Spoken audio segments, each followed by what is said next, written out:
પહેલાં તો તમે આ વિડીયો જોવો. મને બોલાવવામાં આવ્યો કે આ બાજુ ક્યાંક રસ્તામાં અખેરી જગ્યામાં મને લઈ ગયા એ લોકો કે અહીંયા આવો બેઠક કરીએ. ત્યાં એનો માણસ યુવરાજ નામનો વ્યક્તિ, આ ખજૂરનો માણા એની સાથે હતો.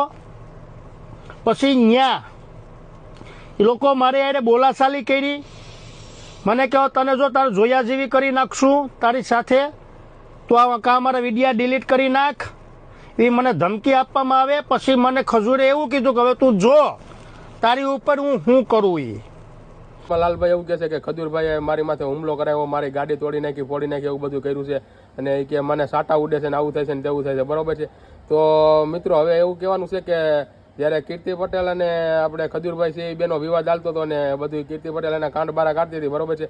ત્યારે લાલભાઈ ખડે પગ્યા ખજૂરભાઈનો સાથ દેતા હતા. ત્યારે ખડે પગ્યા લાલભાઈ ત્યાં ઊભા હતા અને લાલભાઈએ મા બેન સામું ગાયરું પણ સહન કરી છે અને મા બેન સામું ગાયરું પણ ખાધ્યું છે. બાકી અત્યારે કોણ મા બેન સામું ગાયરું ખાઈને કોણ સહન કરે?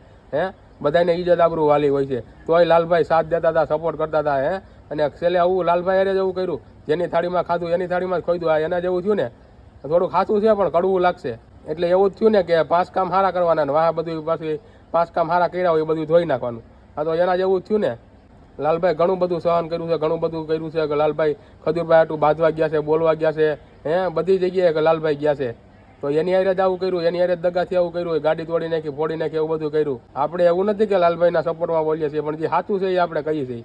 તો આ વસ્તુ કેટલી યોગ્ય કહેવાય આ વસ્તુ એવું કરવું? તમે જેનું ખાધું એનું જ ખોઈ એના જેવું થયું ને. તો અને લાલભાઈને ક્યાં ખબર હતી કે હું જેનો સાથ દઈ, જેનો સપોર્ટ દઈ, જેની હાટું હું બાધી બોલી, ગાયરું ખાઈ, બધું એવું કરી, એ જ મારી હારે આવું કરશે. ને આવું ખરેખર ના કરવું જોઈએ. તમે 5 કામ સારા કરો છો તો પછી વાહ હું કામ ધોઈ નાખો છો?